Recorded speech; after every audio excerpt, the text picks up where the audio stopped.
I don't like this regarding WWE's booking of LA Knight. In this video, I'm going to tell you exactly what that is, why I don't like it, why it's a problem, and what they can do to fix it. Because LA Knight, has had a very interesting 2024. Going from literally being called a ripoff of The Rock, falling short in big-time moments, yet also having huge wins.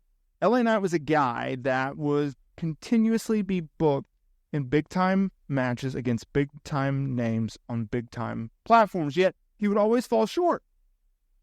Yes, he beat AJ Styles at WrestleMania, but he also fell short to the likes of Roman Reigns at Crown Jewel 2023 and the Royal Rumble in that Fatal 4-Way and multiple other occasions.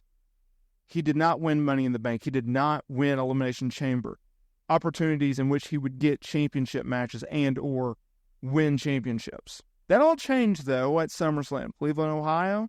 He beat Logan Paul, winning his first WWE championship, or his first championship in WWE, as became the United States champion. It was a major deal because it solidified, hey, LA Knight, he finally got it done. After multiple times and after multiple failures, he finally got it done. And doing so in a very prominent way. One, he's winning the United States Championship, which, hey, it's something, right? And two, beating Logan Paul in doing so. A notable name. His reign as U.S. champion absolutely sucked. And three, doing it on a big stage like SummerSlam. All those are very, very big. Well, coming out of SummerSlam, which, by the way, was multiple months ago, well, WWE, they haven't really done much with LA Knight. What have they done with him? Well, I'll tell you. They've had him do open challenges. Open challenges for his championship. Come on down. Let's see who you got. That's what he's been doing on television. Two men that LA Knight has wrestled in recent weeks. Andrade, Carmelo Hayes. Ironically, WWE, they see big-time things in these two talents. I understand that. I get that. I agree with that. So what have they done?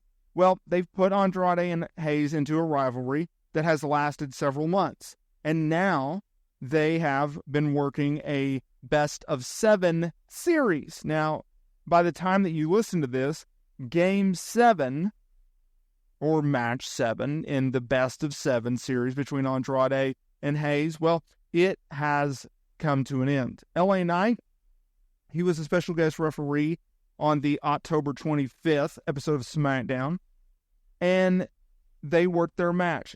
Regardless of that finish, because I don't know it as a recording of this video, that doesn't take away from the problem. Here's the problem. WWE's booking for LA Knight has been absolutely lame. It's been lame, it's been lazy, and it sucks. And I'm tired of seeing it, and I'll tell you why.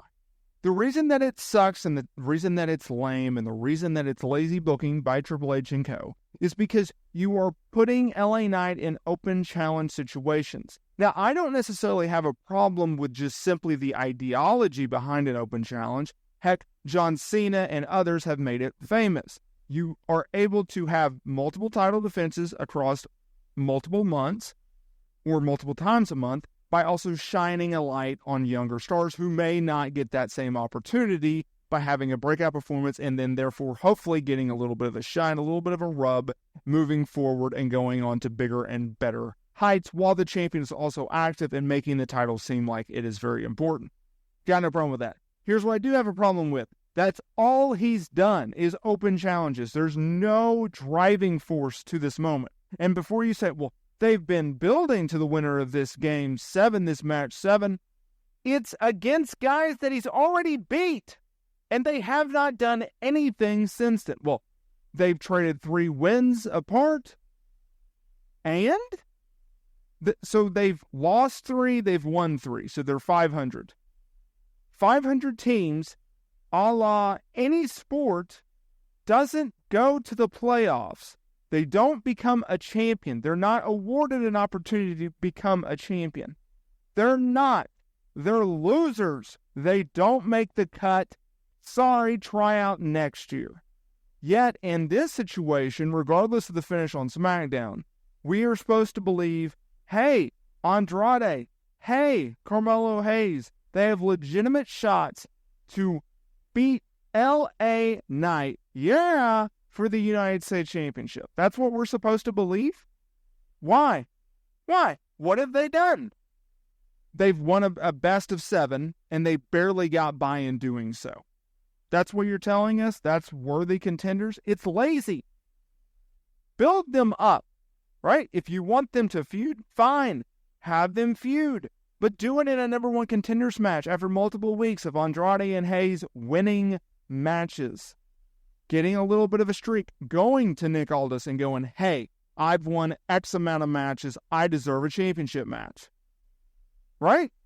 Build them up and go, hey, Andrade, you're driving me nuts. You want a championship match. Hayes, you're doing the exact same thing. You know what? You guys think that you're the best. You think that you deserve a championship opportunity. Why don't you earn it? Why don't you show me and you guys go at it? The winner of this match then, therefore, will challenge LA Knight for the championship at X date. That's what you gotta do. It's not rocket science. Well, we want to see them work 7 times. Why? It's 50-50 booking. We complained years ago when Vince McMahon would do this. 1 week on Raw, you would win. The next week, you would lose. And there was even guys that would work. Remember the dreaded days of Tuesday tapings for SmackDown? You would work a match on Monday Night Raw. You would win or lose, vice versa, the next night. So you won on Raw, you'd lose on SmackDown. And you just go. And you would go. They would have feuds that would start on Monday Night Raw. One guy would win, and then the next night on SmackDown, his opponent would win and beat him back. And then they would go about their ways, and they would just repeat. You can't criticize Vince McMahon. You can't criticize WWE for doing that in the past, yet being okay with the match 7. Okay? Not a fan.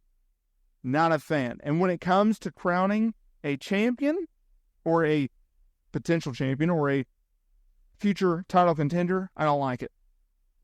The only way that, in my opinion, best of 7 works is if you are doing a championship opportunity, or a championship match rather, and you have the champion and or the contender win outright. They only go to 7 matches. Okay?